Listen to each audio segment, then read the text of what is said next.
What's up, everybody? Welcome back to the channel. So today's video is going to be a little bit different than some of my previous videos. I kind of want to just tell a personal story and talk about how I got into urbanism and how I started being more aware of what an impact my built environment has on me. Why did I feel the urge to start creating videos and spending all my free time talking about this stuff? So without further ado, let's jump right in.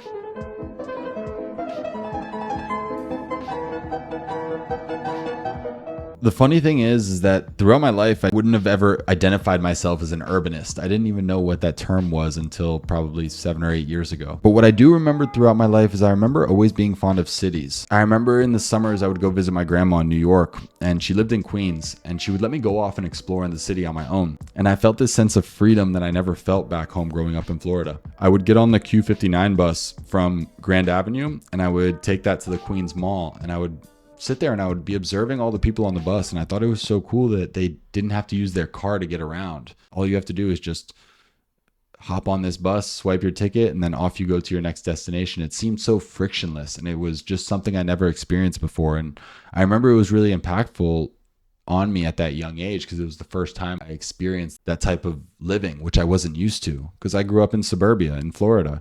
And when you grow up in suburbia, that's just what you become used to. And you think that that's the only way of life. So this experience of visiting my grandma in the summers in New York, it was different than what I was used to back home. And I remember it made a lasting impact on me. When I turned 16 and got my driver's license, that's when I finally got to experience the liberty of being able to get myself from point A to point B without having to be a burden on anybody else. After I got my driver's license, it was exciting because, it was something new. But then after some time that newness started to wear off, and then I started to realize how annoying traffic and commuting was, and also how costly it was to own a car. During my years at university, it didn't really impact me that much because college towns are dense, and so you can get pretty much anywhere in the city or in the town within 15 minutes.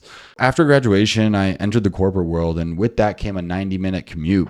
And it was during that time that I started to listen to podcasts because the drive felt so isolating and lonely, and I felt like I was stuck in this bubble with no one to talk to. Podcasts were a way for me to escape and at least feel like I was learning something and not wasting an hour and a half of my day sitting in the car.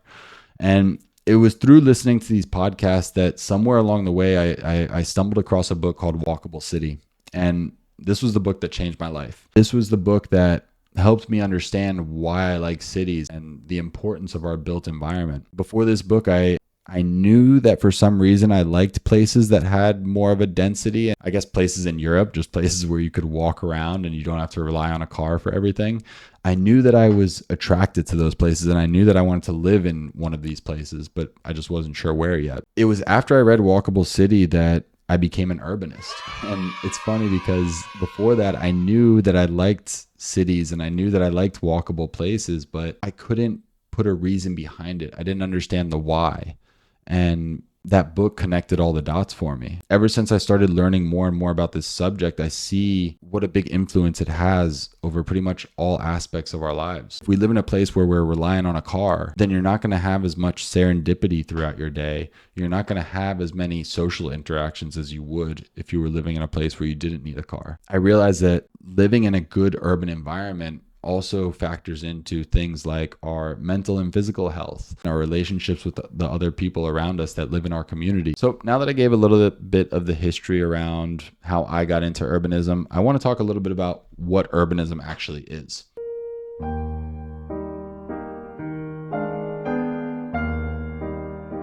So the term urbanism was coined in the 1800s by this guy, Ildefons Cerda. And Cerda was obsessed with the spatial organization of cities. And if you've ever seen an aerial photo of Barcelona, it's pretty recognizable from above. We have these gridded streets that Cerda is the one who came up with that design for the city of Barcelona as it was being expanded outwards. I've been living in Barcelona now for about 5 years, and whenever somebody asked me why I moved here, I always used to list off things like, oh, the beach, or it has great weather, or the cost of living. Looking back, it's no surprise I fell in love with Barcelona. This place is an urbanist paradise. I remember after my first visit in 2015, I just felt an immediate pull that I wanted to move here. I knew that I loved this city for some reason, but it was hard for me to articulate and explain to other people why I loved it so much. I finally ended up making the move here in 2018, and since then, my love for Barcelona has only continued to grow stronger. I think that some of the best urbanists are just normal people like me who have been transformed by what they experience when they move out of suburbia and they move to a more walkable place. I really think that if we were to put a bigger focus on urbanism, that it would solve a lot of America's problems, such as the long commutes, the soul-crushing traffic, the mental health crisis that's being experienced by young people and the elderly because they can't get around anywhere without a car. Our social lives are deteriorating because everything has to be planned and nobody has enough time because they have to drive so far to meet with people. There's a sense of friction and difficulty that comes with everything being spread so far apart. And this is all our choice. This is how we decided to build our towns and cities, all based on propaganda from the 50s. My goal here is to play the role of a communicator, and I want to continue studying and learning about these concepts around what can help us live a better day-to-day life. When I moved to Barcelona and started experiencing life here, I realized how glaringly obvious it is that urbanism plays a big role in our day-to-day lives. We're all going to have good days and bad days, but when we live in a place where there's good urbanism, it automatically improves our quality of life just by default. Now that I've experienced what it's like to live in a walkable environment with good social infrastructure, my worldview has been completely flipped upside down. And every time I go back to visit my parents in the US, I'm horrified that people still live that way. Good urbanism is more important than ever because we're living in a world where we're constantly glued to our screens and our devices, and we're always relying on our nuclear family as a source of socializing. But if we were to put more of a focus on good urbanism, then maybe it would give us a reason to want to get out of the house more and to meet up with friends if there was less friction there. And ultimately, I think that good urbanism and putting a bigger focus on it is just a reminder that we're physical creatures living in the real world. Before I started reading urbanism books and watching other YouTubers talk about urbanism, I didn't realize how big of an impact it made on my day-to-day life. And now that I live in a place where I don't need to have a car and I can get around everywhere by walking and biking, I see how important it is. And I hope that this video inspires you to take a look at your built environment and think about how maybe it's affecting your day-to-day life and what it would be like if you were to live in a place that was more walkable.